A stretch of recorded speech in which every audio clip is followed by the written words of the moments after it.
pagkahalong buto ng tao at hayop ang na-recover na mga retrieval team ng Philippine Coast Guard sa Taal Lake.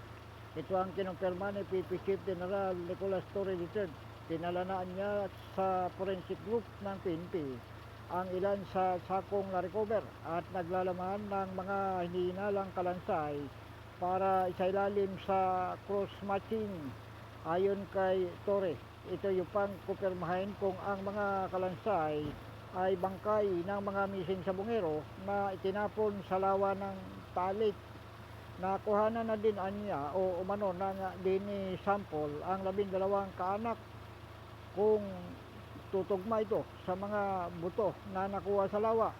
Samantala, inatasan na din ng PNP ang mga crime laboratory ng PNP Region 4 at Batangas PNP para sa mas mabilis na proseso sa mga na-recover na buto ng tao at hayop sa naturang lawa. Halo-halo, no? Kasi alam niyo naman na may farm yan dyan sa lugar na yan. May farm. Ang